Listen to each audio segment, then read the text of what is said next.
Yeah, so that's my relationship to Anonymous. I'm a journalist with Spiegel Online, and we write about internet stuff all the time. Our office in Hamburg is located next to the Church of Scientology, and a few years back we noticed people with funny masks standing right in front of the Church of Scientology, and from there we started. We were chatting with people on IRC about Anonymous. We even met some people, Anonymous activists in real life. Yeah. So, I'm going to my right and your left, which is Carolin Wiedemann, and she's a scientist. And what's your relationship with Anonymous? Okay, thank you, Ole. My relationship to Anonymous, I always felt very attracted by the idea of overcoming certain forms of politics that are based on identity, identity politics that create hierarchies, and was interested in if the internet could provide new forms of communication to realize that. And that's the sort of new collectivity that Anonymous claims to be, and I try to analyze the way of the constitution of Anonymous, how it is constituted, and at the same time the inner contradictions of being at once an idea that has no leaders, no spokespersons, etc., and be a movement that tries to make a change. That's it.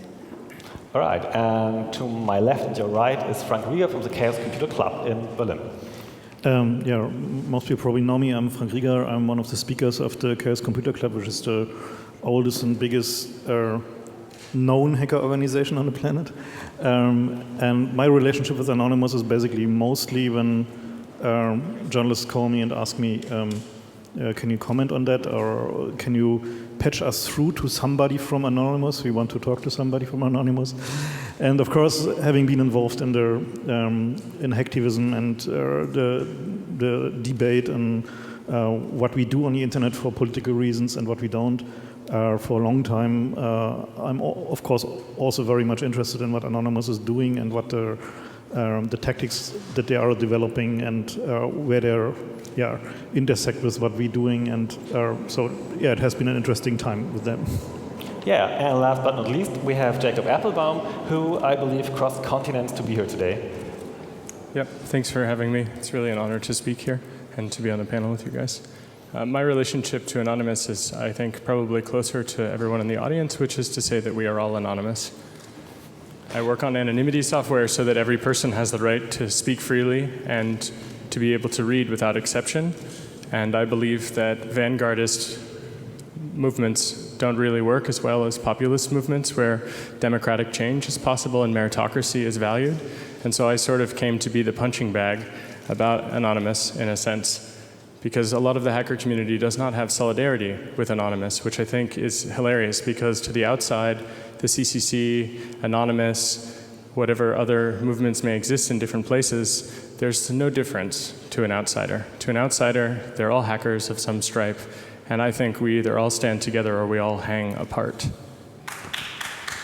Woo! All right, yeah. I prepared some questions, and when I run out of questions, you gotta help me, and we open up, and you can ask your questions to these fabulous people here. My first question would be, the main modus operandi of Anonymous is like blocking websites, DDoSing websites, and my question would be, what is it good for? Or is it even dangerous if we from, I don't know, Berlin, Madrid, I don't know where, attempt to block the website of a government in maybe one of the Arab countries? Is it maybe even dangerous for the people on the ground? So what's blocking websites good for? I don't know. Jacob, maybe you? I once heard a phrase here in Germany, I think it was atomic Kraft Nein Danke, and it was told to me by someone that blockaded an atomic waste transport of some kind. And I thought to myself that that was a really interesting strategy that caused a lot of personal risk, and maybe it had an economic impact on the ability to transport atomic waste. And it says something about the environment in which it is possible to have atomic waste and for it to be transported, and for democracy to somehow potentially intervene with this thing which we have to deal with in some way. And I see that denial of service attacks are part of a sort of tool bag of different and varied tactics. And I think it's important to have respect for different tactics because we have a sort of similar strategy across most of the hacking world. And denial of service is one of the lamest possible tactics that exists. But it does raise awareness, and raising consciousness and awareness is extremely important. And so it can have an economic impact as well. For example, if you do a denial of service attack on a payment processing system, in theory, the only thing that you're actually stopping is the economic transactions. You're not actually stopping every form of speech or overloading all communication lines, but you are disrupting economically. And this is what the Critical Art Ensemble did in the 90s, and this is also what many protest movements have done throughout basically the entire 20th century, because it was the case that flows of power were essentially controlled by analog buildings and being able to enter those buildings to perform certain functions. So sitting and blocking was extremely disruptive economically, politically, and so on. Now that we've moved online, the electronic version of that sometimes is a useful tactic, but often it causes quite a lot of strife, especially in the hacker community. Right. But it has value, and we must respect, I think, the diversity of tactics. I'd like to forward this question to Frank. Yes. Is it okay to block websites? No. Why is that? It's quite simple. As hackers, we actually work for communications. So free communications is the ideal that we strive to achieve. And if you're looking at groups, for instance, like Telecomics, who are among the most constructive and most helpful groups in the hacker community, for instance, uprisings in the Arab world, and they have an universal consensus as the CCC as well has, that denial of service is not a tactic that achieves good things. Actually, this is basically our main point of dissent with Anonymous, is that basically using denial of service interrupts communication, and it is a tool that's indiscriminate. It is not true that it's just overloading the website that you're targeting. Most of the time, also the whole ISP is going down from the traffic, and so and you don't know what else is on the server. The same thing that applies to indiscriminate confiscation of computers is also applying to servers that have virtual hosts on them for targets of Anonymous. So, and there's of course something to be said for integrating more people into political action, like Anonymous tried to do with that. But as on as many occasions in other things, putting the analogy to the real world with blocking a street is completely wrong. Because what you're doing there is you are out there and you are a face that is blocking there. So the whole difference there is that if you're blocking a website, it's totally anonymous and it's perceived as risk-free even if it isn't. And that means that there are quite a number of people that are getting now into jail, not expecting that, because they were expecting to be hiding anonymously behind their web browsers. And are basically made martyrs for no effect at all. And so while we see a wide variety of tactics that are respectable and okay to use in forms of civil disturbance or resistance, interrupting and disrupting communications, especially with unwitting people who are not really understanding the consequences of their actions, is something that we don't condone. Yeah, but is there more to Anonymous than just DDoSing, blocking websites? Are there other forms of online protests, tactics, tools? Yes, for sure, but I want to follow up what Frank just said, and I think I just met Mercedes Hefer in the US, one of the people who are accused by the FBI of having planned the Operation Payback and who were involved in the DDoS attack that is called Operation Payback, and I think I can agree with what Frank Rieger said. For example, she just had no idea that she could be identified through the FBI afterwards, and but I'm not sure. I'm in between both of you, in between your opinions, because me too. I think it's like a virtual sit-in and it's raising awareness and so on. But then it's just dangerous if people aren't aware that they can be identified. So yeah, just to finish that. And if you ask if Anonymous is more than DDoSing or hacking, for sure, and I think that's what is what's the whole idea is based on, is this experience of the common. And that's what a lot of texts are about. A lot of videos tell you that if you communicate anonymously online, people will realize that all are equal, all have like equal needs, and that we can overcome these hierarchies that are based on you are a man, I'm a woman, black, white, and so on. Anonymous, the idea pretends that anonymity just provides equal voices, and I feel very attracted by this idea, and at the same time, it's just it forgets a lot of hierarchies that are still there, even if you communicate anonymously. There are, first of all, the internet isn't like a free and unstructured place. It's there are people who create it and or who create the sites where anonymous then, where people communicate anonymously. There are moderators and so on. There are these hierarchies. There are digital divides that first of all don't allow everybody to get online, and then even if people are anonymous, all of us are situated in our real lives and still are what we are made in real life, like women, men, and so on. And I think there are some neoliberal implications within the basic idea of anonymous that are quite problematic. So while Jacob is calling for solidarity, Frank, what other forms of protests are there? So there are young people, they want to do something, they want to do it maybe in anonymity, maybe online, and you're saying DDoSing is not the way. What other ways are there? Oh, there are plenty of ways, and Anonymous is, of course, using them as well. So there have been hacks where stuff has been published about misdeeds of companies and government agencies. There are communication campaigns that are being used to influence, for instance, not only online votes, but also Twitter and whatever there is in social media. So there is, of course, a lot of stuff that you don't see and don't hear. Especially when it comes to fighting oppressive regimes like in Syria, where people that are considering themselves anonymous are truly anonymous because they're not talking about what they're doing, only to the people where it matters. So there's a lot of stuff that is not going on in public, but very privately and very efficiently.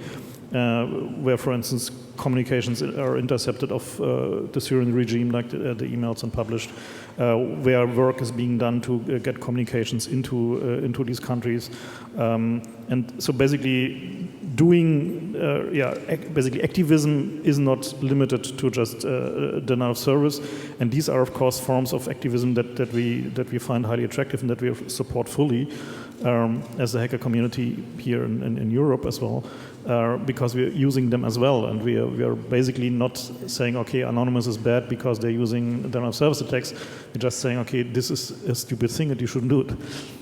All right, but an hacking attack like on HB Gary, which was a US company involved in, I don't know, surveillance, spying techniques, and Anonymous brought them down by publishing huge amounts of emails, but it was a perfect legal business. And then Anonymous stepped in and destroyed this perfectly legal business. Is that a form of activism that you can stand behind? Yes. Sure.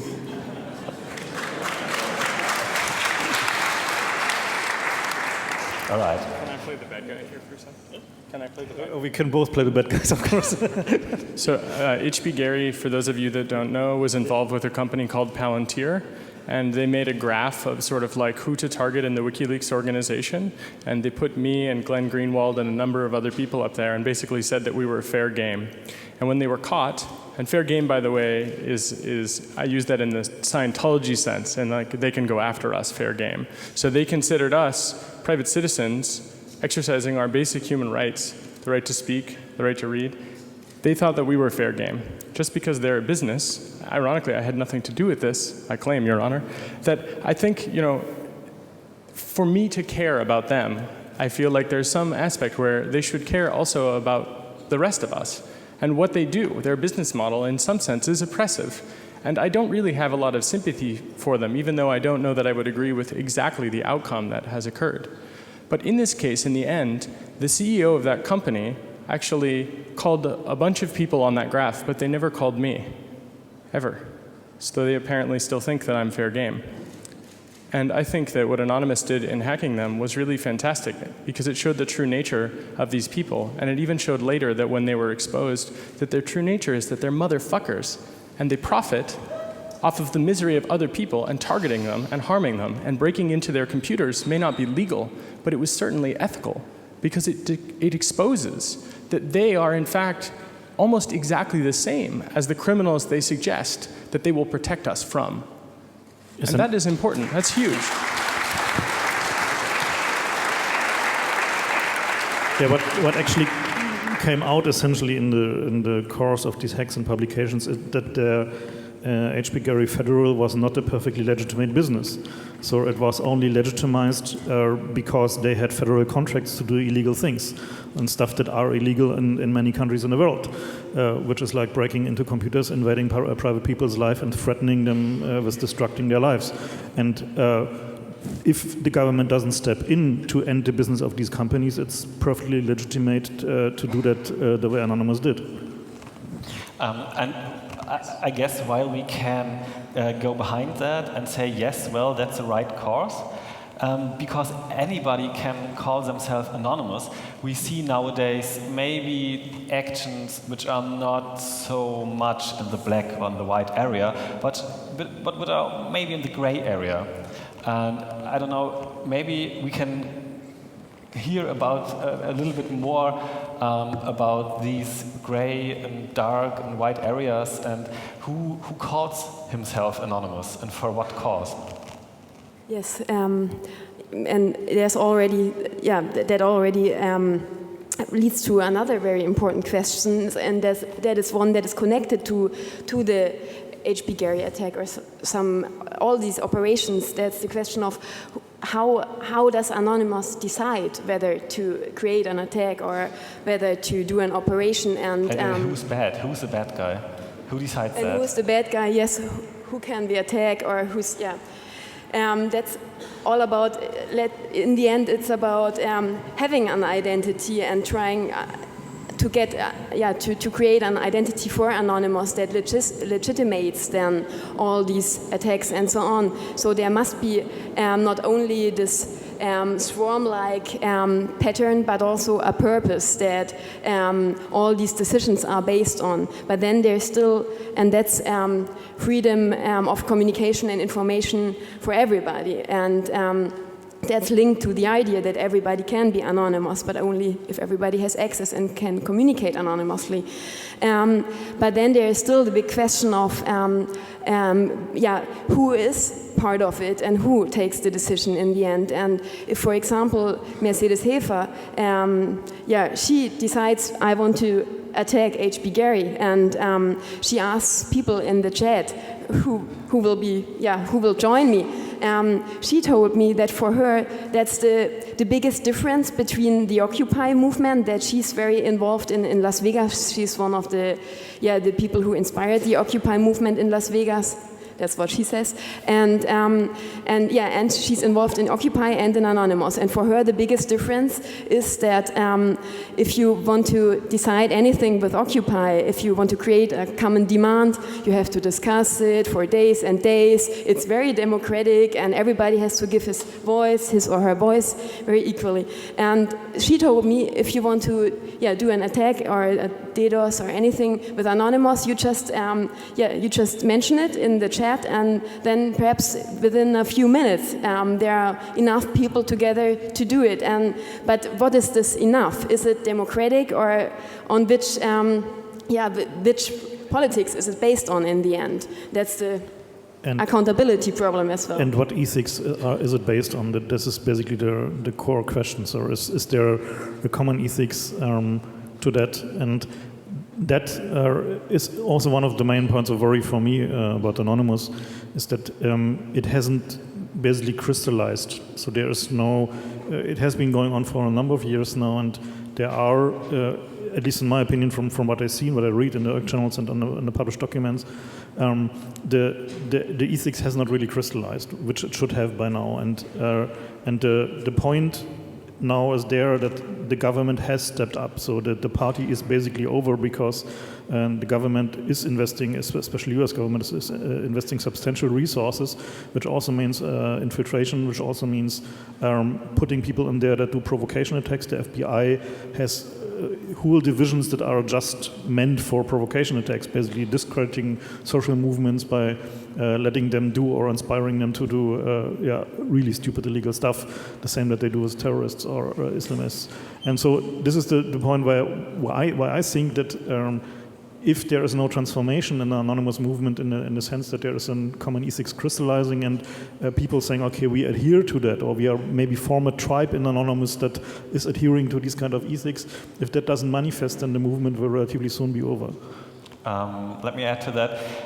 In the past year or past years, we have seen some huge successfully operations like against the Church of Scientology, Operation Payback in support of WikiLeaks.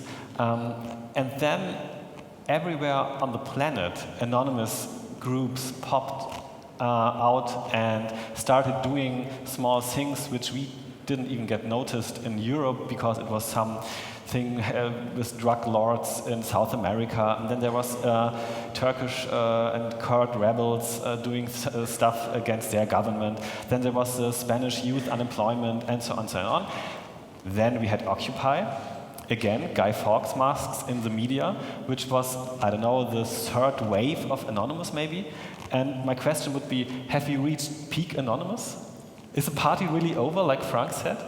I mean, I really respect Frank a lot. Frank is one of the most inspiring people that I've ever met in my whole life, and he advises me about all kinds of stuff all the time. But on this point, I think we disagree, because it's like, as my friend Dimitri Kleiner often says, it's an old rock and roll guy talking to the new young punk rocker saying, listen, we went far, but that shit about cutting your wrists, that's just too much. And I respect that there's a difference. Okay, so then here's the point. What is actually happening? Okay, first of all, when we say what is anonymous, we have to stop thinking about it in terms of a group that has some people, that has a set of unifying points, and it is only possible to form a free association of multiple people in that way. First point, that's not the case. Second point, it's a label that people apply to themselves because they may not have the same positions of privilege of people that can be in such a group. So for example, if you work at a military contractor, I'm sure someone here does. In my country, it's definitely the case that if there were this many people in a room, one of them would be there, maybe 100. And that label allows people not necessarily to endorse all the other collective actions that have occurred under that label, but it allows that person to take action and hopefully to escape, from some sense, retribution. So for example, leaking a document that is extremely important, maybe even faking it so that it looks like it's a hack, when in fact it's a leak. And then we talk about the ethics of hacking when really it's an insider leaking a document, right? That label is very valuable, and it's the opposite of a vanguardist movement. It's actually, I think, extremely democratic because all people, without exception, can participate. It does not necessarily mean that it results in justice. That's separate, though. And I think it's different in Europe, but at least in the American hacker culture, it's split along financial lines. Like the DARPA hackers obviously don't like Anonymous very much. DARPA is the Defense Advanced Research Program that is part of the Department of Defense, right? So they build robots to kill people. They don't, and guns to kill people. They don't care very much, I think, about what Anonymous is doing. And there are other people that care very much about it because they see that it inherently is a democratic thing, and it's based on merit, and sometimes bad things happen, but you have to individually analyze each action that takes place and then decide, is that reasonable or not? And it's just like any other group in this regard, except anybody can do that. So everybody here can do an anonymous action. And that's why the Spanish revolutionaries of today are able to do this, and the Spanish authorities can't cut off the head of the movement because there is no Che Guevara. There isn't someone standing there saying, hey, give this attention. And that's very valuable because it allows for resistance, right? Not just protest. And that's something which we are really very quickly losing in our society, which is extremely dangerous for democracy in itself. Yeah, go ahead, please. Yeah, the generation gap is right here. I think if you combine what you both just said, that's, yeah, the label, the perspective on the label is an answer to your question about are there ethics which crystallized, and there are ethics that crystallized, and that's yeah, that's why there can be this label. If not, anonymous wouldn't be a label, but just nothing. And this label stands for a specific rejection of traditional politics, of a way of how democracies are. Yeah, sorry for my English, organized traditionally. And I think if you, in this regard, Occupy and Anonymous are quite close. But Anonymous goes further and says there's a specific tool, and that's, yeah, anonymous communication online that can provide other forms of organizing politically. And that's what I think is quite interesting about it, that Anonymous is not only the idea, and on another level, yeah, people who identify with this idea, but it's also a principle of communication. Sorry, just one small question. It was my impression that anonymous growth was fueled by its openness. You mustn't be a hacker to participate in anonymous actions. So what we are seeing nowadays is that more and more news organizations are getting used to DDoS attacks. And nowadays news organizations, media, they know, oh, the website is down for half an hour, so what? Do you think the media coverage of Anonymous has changed, and is it for the better or for the worse of Anonymous? I think that, yeah, in the very beginning, or when the traditional media outlets got aware of Anonymous, in the beginning, probably really only a few journalists might have understood what it's about, that it's not a group, that there were like just the names that journalists gave Anonymous already showed that there wasn't a real understanding in the beginning. But I think, yeah, we see that Occupy, Anonymous, Pirate Party, and so on, all these movements that try to reject certain forms of political representation and the logic of representation, not only as organizing a democracy by voting for representatives, but also by rejecting like spokespersons and leadership in a specific way. I think that, yeah, journalists more and more understand what it's about and are also part of it. If you, for example, consider or think of Barrett Brown, one journalist. Yeah, maybe he's not that quite a journalist. He's not representative as, yeah, journalists, neither as Anonymous, but people who covered Anonymous and then got more and more involved, and then that's another very important and question of how to promote the idea of Anonymous without spokespersons, and if journalists who felt more and more attracted identified themselves with Anonymous, but afterwards continue to speak for Anonymous, that creates more and more problems. This is actually something that we see also with the Pirate Party, that lots of journalists who cover the Pirate Party are becoming pirates themselves, because the idea that traditional means of doing politics and organization of social movements and political movements, that they are basically over and that we need to try out new stuff. This is one of the biggest achievements of Anonymous, that basically the idea that there doesn't need to be a leader, at least not publicly known leader, and that there are ways of organizing protest or activism that don't require hierarchical structures and that don't require memberships and that don't require recognizable faces, is of course the answer to the oppression and the surveillance that the governments of this world are basically rolling out. So the answer is, of course, like Anonymous discovered with Scientology, if your enemy is relying on surveillance and on punishing individuals, then the answer is not giving him this data.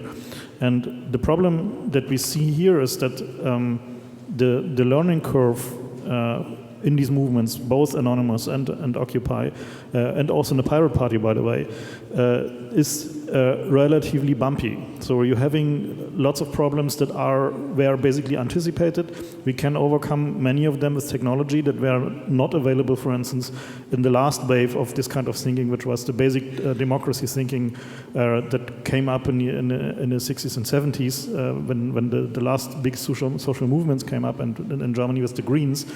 And so there are ways to use technology to solve these problems, but we are not yet there. So there is not a template that a new social movement can use and say, okay, this is how you do a social movement without leaders and without heads that can be chopped off.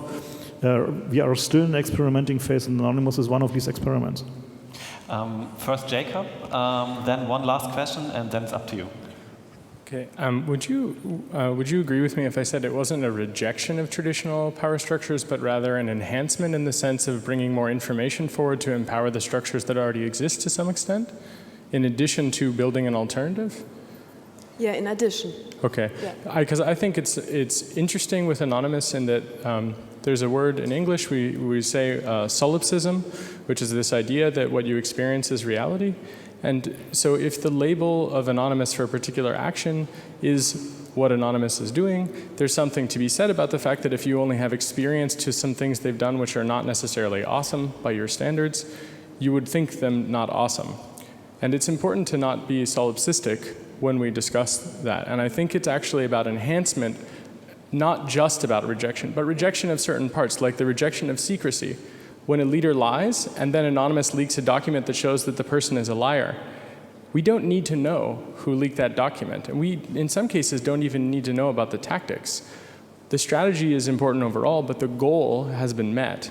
And I think that's very valuable. And to look at Anonymous in this way, I think it has a lot of overlap with things like the Pirate Party and with old hacking communities as well.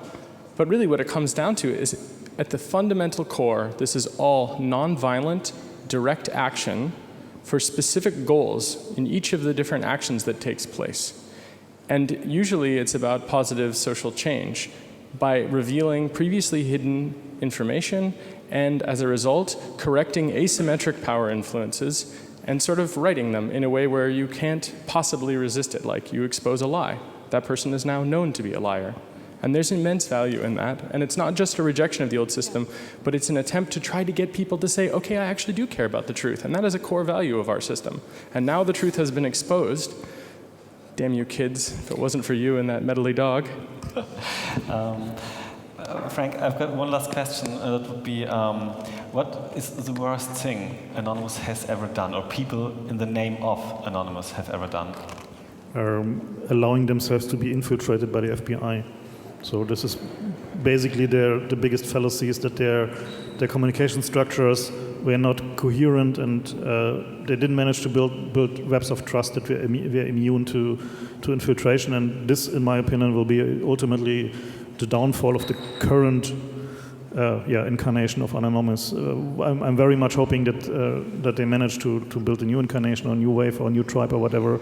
But from what I'm currently seeing, there is very little mutual trust inside the movement, except in very small circles, which is basically the same thing that, for instance, the FBI achieved in the American hacker scene, where that is also thoroughly infiltrated. And so not building up structures that could resist that in a distributed way is, I think, the worst thing that they did. The future does not look bright for Anonymous. Jacob, would you? Oh, I think that I agree with Frank about this, but I would like to suggest a different outcome. A little quick tour of American history. Everybody here heard of Martin Luther King Jr. The FBI tried to get him to kill himself before he accepted the Nobel Peace Prize. This was part of a counterintelligence program called COINTELPRO. I would like to suggest that the worst thing that Anonymous did was allow the FBI to infiltrate them, but I would like to suggest that it will not be the downfall of Anonymous, but rather of FBI agents that violate the constitutional rights of Americans, including some members of Anonymous. And I think that that's something that could happen, and hopefully we will have the equivalent of the Church Committee, again, which exposed all of the FBI's illegal activities, and in fact dismissed the charges against many people because of the illegal tactics of the government. It's not a likely outcome unless we make it happen. And that's why I suggest solidarity as a tactic for all of us, because we should hold the powerful to account when they, in fact, are criminals in their own right.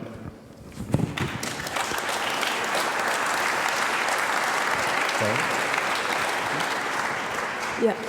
Yes, I think that this is about like the second big struggle that Anonymous has to fight. There's the first one, or there are these enemies that try to control information and communication online worldwide, and that these are the first enemies. And the second enemy is like an inner enemy, the people who get too powerful and then just make decisions that are in the end contradictory to the idea of Anonymous.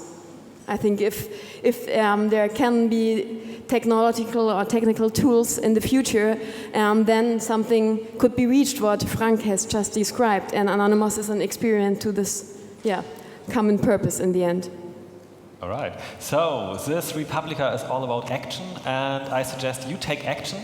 Maybe not by joining Anonymous right now, but by asking questions. And we have a mic in the middle of the room. We take 3 questions at once and then going to answer that, I don't know, whoever wants to answer that question. Yeah, please go ahead.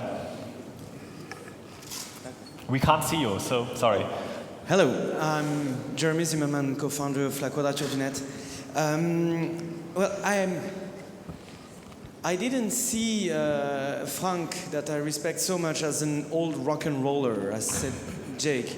But listening to him, I had a bit of this impression of hearing, you know, those people who usually are authors, who are literate, and who say, oh, you know, with this internet thing, anyone can write anything. You know, like if it's a bad thing.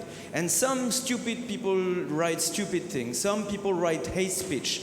There even are some pedo-Nazis, real ones, on the internet and so on.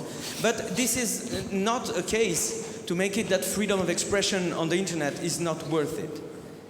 And my question here is that we know, we've seen the premise of that already, that Anonymous will be instrumentalized. Anonymous as a concept will be instrumentalized. We all know that when it comes to breaches into information system, there's one major problem, that is attribution. Most of the time you have one IP address somewhere, but you cannot know who did it. So Anonymous is the perfect plot to turn any attack into, oh, the Anonymous did it, oh, look at this. Yes, thank you. My question, I'm seeing your point. Yeah, my question here is, isn't that justification for at least some kind of solidarity and a responsibility that we would have to acknowledge the good things done under the label of Anonymous and to doubt of the rest, but to explain that more clearly than just dismiss it all? I don't think I dismissed Anonymous. So the thing is, I'm just saying some aspects of Anonymous are plain stupid and irresponsible, and which is for me part of solidarity, is telling my friends when they are stupid and doing bad things. So I'm not the type for unquestioning supporting concepts or ideas that are plainly not well thought out. What I'm saying is Anonymous as a concept and an idea is the right thing to do, because it's the only answer that we have in respect to what our governments are doing, which is basically oppression by surveillance. And the only answer that we currently have to that is, except toppling the government, is anonymity and trying to preserve that, and which is also one of the things that both Jack and I are very actively working on, for instance, in the Tor project. So the thing is, we always had big debates in the hacker scene about what tactics are useful, what can be used, what is not so smart. And we had come a long way in the learning process. And when Jake is referring to me as an old rock and roller, one of the things that we did, for instance, was learning about denial of service attacks in the 90s. So the CCC condoned actually a denial of service attack against the French communication lines in the 90s in protest of the Mururoa nuclear tests. And what we learned from that very publicly was that it A, didn't work, B, was not really something that people understood, and C, was in the end bad because we disrupted communication. So we learned by doing, basically. And so all we're saying is, okay, we learned this lesson and we have this opinion on that. But by the way, the rest of the stuff that you're doing is pretty cool, and we support you on that. So. Yeah, please go ahead. Next question. Yeah, this is me. I work for an Austrian NGO who deals with digital liberties. For me, one of the questions I have always when Anonymous and Occupy are discussed is, this is a really old concept. The concept of nonviolent direct action is a really old concept. Why is it popping up right now in these new forms? And the second is, I had the chance to talk to Quinn Norton last week, and she said one of the strengths of movements like Anonymous or Occupy is that they're constantly falling apart, and you can't really grasp them. Can you comment on this? Well, can you? I think the first question of why now, there are answers given by some theorists like Hart and Negri, who wrote Empire and described like a current situation of global exploitation of people, a new form of biopolitical capitalism that reaches like every part of the world, and there's no more outside. And within this new form of capitalism, every human capability has to get a value to be, exploited within this capitalist system, and that's the system that asks you to brand yourself and create logics of concurrence within, the whole social life. That's what, Facebook shows in a certain way. And then, people like Hart and Negri say that there is always resistance to these power structures, and the new forms of resistance are then to empire, that's the multitude, and Occupy, Anonymous, and all these movements that reject identity politics can be described in a certain way as forms of the multitude, and that's what I would say. I don't know if you want to add something. Which would mean that even if we have reached peak Anonymous, we will see, like at the 1st of May, Labor Day, there are communists, even still today, in all cities, and it's the same people protesting, demonstrating since, I don't know, 30, 40 years now, and it's the same people, and maybe Anonymous is going, maybe we have reached peak Anonymous, but maybe we will see them in 40 years from now. Jacob, please. Okay, so the peak Anonymous thing, who here reads newspapers that have anonymous quotes in them, right? I mean, this notion of peak Anonymous is like a misunderstanding of what it means to be anonymous, actually, and to apply that label. Again, it's not just about computer actions or about hacking actions. It's about this notion of being able to do a thing for reasons that are a little bit more complicated and nuanced than simply being anonymous. And I mean, I think part of the reason that the resistance is happening now, at least from my perspective, and I'm sorry to do the thing all Americans do, which is talk about how fucked up America is, but we have these robots that fly around the world and that kill children. Literally, we target American children. Anwar al-Awlaki, he is a totally bad guy, he's a hate speech guy to the extreme. His 16-year-old son was targeted by the American military and killed in Yemen. He was born in Denver, right? This like 16-year-old kid. This is a guy that they didn't even bother to call a terrorist. They merely called him a suspected terrorist. So I feel like nonviolent direct action is the least that we can do. And that's the thing. It's the very least that we can do. And for people that are not doing that, I ask you to consider how you can be neutral on the flying robots killing children train. So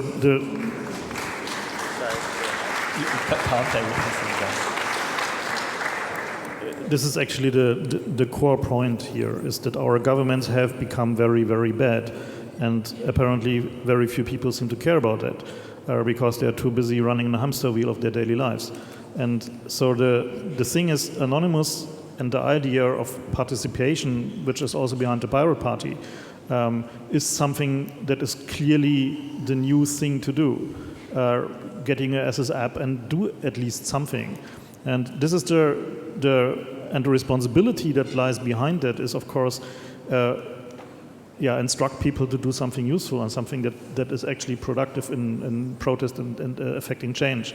And of course we can disagree on the tactics, and of course we can disagree on this activity or that, but the core, and that's the really important stuff, is participation and actually doing something about stuff that we can no longer take. This is the concept that is behind Anonymous, and this is something that will certainly survive even if the current incarnation of Anonymous will not. All right, so these people are urging you to take actions. Maybe we have another question. Yes, please. I'm still not too convinced of the CCC's position on forms of online blockades of websites. As Jake has mentioned, there has been a history of debate and action with this form of protest, with the electronic disturbance theater, the critical art ensemble in the 90s publishing books on it, debating it openly. And we also had an example in Germany in 2003, I believe it was, with the deportation class. Actually groups from the left protesting against deporting immigrants from Lufthansa, and so they went to organize an online demonstration against Lufthansa.com. They went to the cops and said, yeah, we're going to do this demonstration. And the cops said, okay, what's the location? And they said Lufthansa.com. They didn't know what to do. In the end, the demonstration took place. Lufthansa.com went down. The people got raided, and after years and years of struggle in court, the court ruled that this was a legal demonstration. So I'm wondering, why do we have to fall back behind what is legal to think of us, in our tactics, to, I don't know if we're... Yeah, what I guess you're trying to do... I'm wondering if there is a line for the CCC to say up to a certain point we can accept that, and maybe the point you tried to make is, oh yeah, they had 2 little kids knowing about Loic and having to hide their IPs now getting busted by the FBI. Or do we, if it is really organized and people are willing to go up with their real names, is that okay? All right, I have things in my mind, but first Frank and then Jacob. The quick answer is basically that the analogy to online demonstrations, patently between online demonstration and real blockaders, is, as so many analogies between real world and virtual world, simply wrong. If you're going to a demonstration and sitting there and blockading a nuclear truck, for instance, that is transporting nuclear waste, then you're very consciously doing that. You need to plan for that. You need to plan to be arrested and spend a few days in jail. You need to plan for getting soaked by a water thrower, and so on and so on. So this is a very much different activity that requires much more effort and much more conscious decision to take risks. Whereas in so-called online demonstration is basically a very casual act that is, most people simply don't know what they're actually doing technically there. And the outcome is the same, spending nights in jail. If you, in the case of that we currently have with Anonymous, actually the outcome can be very much different if it's classified cyber terrorism than you're spending 10 years in jail, not just a few days. So the core argument why we argue against denial of service attacks is basically the hacker ethics.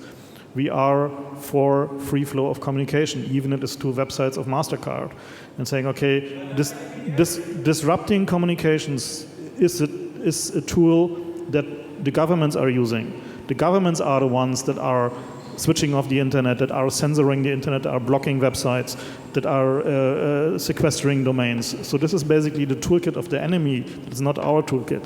And if you look, for instance, at people like Telecomics, who arguably probably the most effective hacker group doing positive stuff for social movements worldwide. Sorry to interrupt you. Telecomics is a group, they're doing things in the Arab Spring. Yeah. They support telecommunication lines, telling people how to remove geotags from images, how to upload videos via secure communication links so that they don't get caught. So few people doing important stuff, which ends up in the daily news. Yeah, and they're having a talk, I think, tomorrow or the day afterwards. And they have a group consensus against denial of service attacks for a reason, because they say, we are hackers, we're doing constructive stuff, even if we are sometimes a little bit destructive on somebody else's servers, but we are not blocking communications wholesale. And this is the argument that we have against these so-called online demonstrations, because we are trying to effect positive change in the world, not negative change. Right, Jacob? I think the answer to that fine gentleman's question is we don't. And we don't have to do it. This is part of the rejection of a vanguard strategy for revolution or for social change. And I think that it's quite clear that it's a distinction without a difference when you talk about breaking into a server like Telecomics broke into the log server of the Syrian government for the DPI machines. Those are the things that log all the connections of people in Syria, and then they release these log files. And I respect telecomics very much, and I think their actions are usually quite interesting and mostly respectable. They remove the log files from the server, and then they release them to the entire internet. They denied service to those log files until they released them.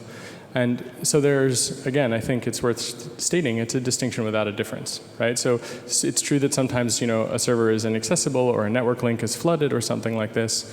But to the outside, there isn't really a big difference between breaking into a server with a memory corruption bug and doing it by using a login and password that you guessed, or in the case of telecomics, finding a server that doesn't even ask for a login and password. And there's this sort of elitist mentality, which depresses me to hear from the Chaos Computer Club, but it's like what happens in structures is you have a sort of hardening of some ideas. And it's quite sad to me to hear that, if people aren't dedicated, or if they're not going to jail because they actually found an effective method of resistance, that somehow their voice is not valued in the same way. But in fact, that's a straw man. Because most of the people that participated in the Operation Payback have been arrested, as I understand it. And they're going to go to jail. And in the United States, the Computer Fraud and Abuse Act says that maybe it'll be 15 years in jail for some of these people. And that's per charge. So we must stand in solidarity with them, even if they're kind of stupid. Because whether or not they're stupid, victim blaming is wrong. That we're working towards the same goals. That's actually not so. It's nice to build up a straw puppet and punish it then, but I was not victim blaming here. So I was just saying that there are certain activities that we don't think people should encourage other people to do, which is actually doing stuff that they don't understand, that they don't know what the risk is about. And so I think you both made it perfectly clear.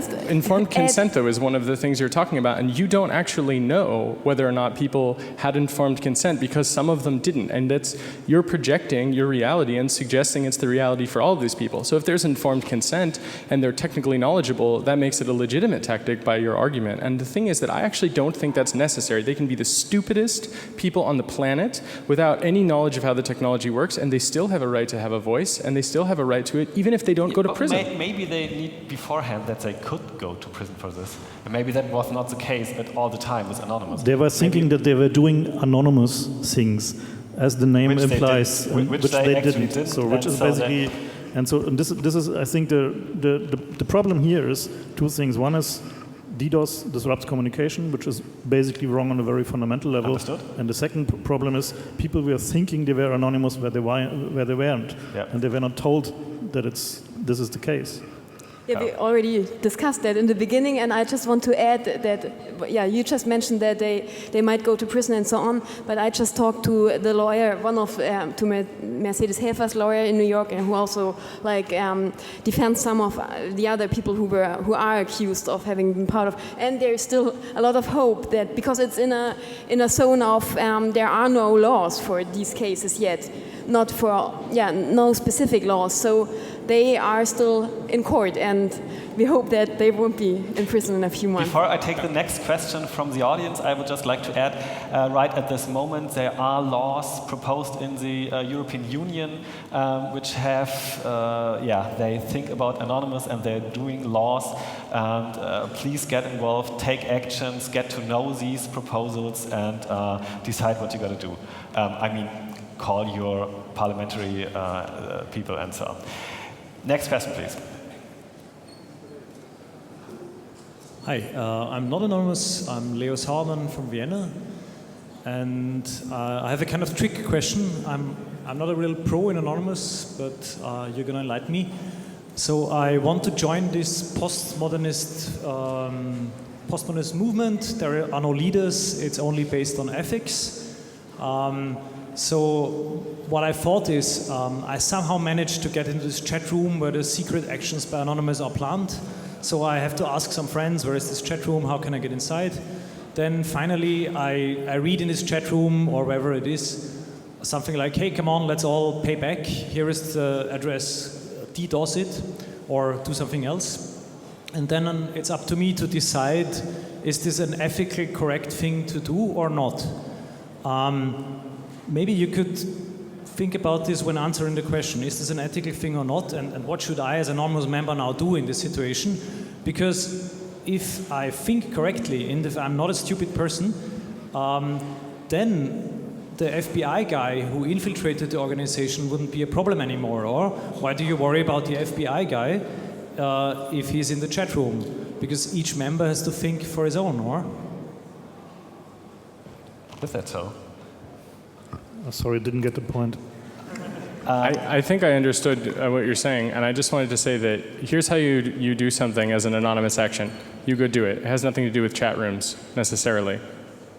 Right? So you just go do it. You go outside and you say, fuck this corporation that's sponsoring an event about free speech, but they actually censor the internet when you buy a connection from them. If there were such a corporation out there. But that's the problem, that if none of us is anonymous, but all of us, and anybody can claim to be anonymous and do an action in the name of anonymous, then it's not democratic at all in the end. It's a sort of anarchy that can very soon become something. Isn't anarchy democratic? Okay, so the thing. Sorry. What do you mean by anarchy? Bakunin said, the circle A is for order, right? I'm an anarchist, right? Well, there was. I know it's out of fashion. I'm sorry. To your question, sir, there was a trial or a hearing in Los Angeles. There was a court. There were 14 people, alleged anonymous members, summoned to the court, and there was no support group whatsoever. They were by themselves. They had one lawyer. Nobody cared. They went to an RSC chat, decided to take actions, and they face the consequences all by themselves. So maybe that changes in the next years. I don't know. But that is a consequence one has to live with if one takes part in Anonymous. Now, the interesting thing about this, every individual has to decide, is that's nothing new. That's actually neoliberal. No, actually, that is something that we had for a long time as hackers, because we have, in some respects, outsized power. And we can do stuff that is influencing events much more than other individuals can. And of course, everybody has to ask what he's using his talents and his time for. And so this is nothing new. This is basically why we, at least in the European scene, try to develop something like an ethics, something like a code of conduct, something that is at least a guideline that you can reflect on if you think about doing stuff. And this is what I'm basically coming back to the beginning. This is what I'm basically have hoped for, is that something like this is crystallizing within the anonymous movement, and I still hope that it's doing that. That there is a sort of something like a coherent, or at least partly coherent, conduct of ethics, saying, okay, this is what we do and this is what we don't. And if you don't developing this as a group, even as an anonymous group with a very fluid membership, then the problem falls always back to the individual, and the individual, of course, on its own has a much higher likelihood of being wrong, because he doesn't have backup from other people, even if it comes down to court. I would say we can all agree on that. Hopefully, because our 1 hour time slot is up. Maybe you can meet these guys at the venue. And thank you so much for being here, for taking part in the discussion. Thank you so much, and good day. Goodbye. Thank you. Thanks. Goodbye.